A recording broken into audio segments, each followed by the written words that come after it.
就在苗栗的3义有一家休闲农场，10多年前呢以木雕起家，后来转型文创，在台湾的快木做成面纸盒，上面的图案呢有客家蓝山，具有客家精神。不过呢，创作者可是失败了无数次，最后的作品还赢得了设计奖的铜牌。黄褐色的木头方盒飘散着淡淡的快木香，有的装着礼品，有的当成收纳盒放进面纸。创意点子来自于他彭飞玉，脸谱文化馆的馆长。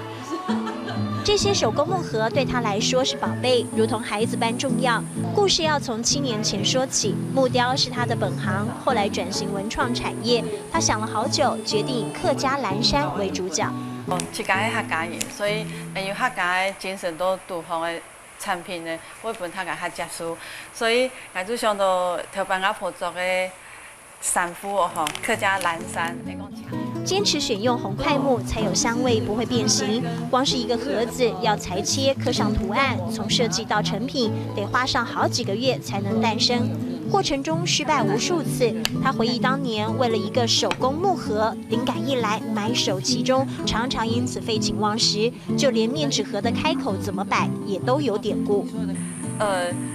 就想到讲，头摆什么嘢啦，也书法全部都插到呀，吼，也开口的地方，也书的迄Hinoki 模组装书，吼，人家面纸标落去以后。你除了披头给它小米哈，你用起来一个面子的，就会觉得很有韵味。每个环节都把客家元素发挥得淋漓尽致。他灵机一动，把面纸盒变成了礼品盒，装着面线和客家茶油。这作品就取名为“面面俱到”，还赢得了设计大赏铜牌奖。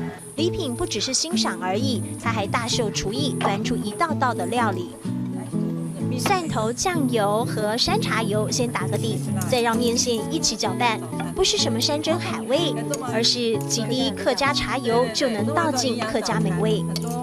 很多客家人的老人家吼，其实就是做当营养，因为茶油迄所有的油清好的种，有妈妈的味道。做很简单哦吼，粗茶淡饭做下嘞。简单朴实的几样客家菜搭配茶油拌面，彭飞玉的用心和坚持，着实展现了客家人不服输的个性。快木的香气在时间的长河里飘散，木盒的硬挺在空间的转换中坚持，像一口茶油面线，简单诠释客家的感动时刻。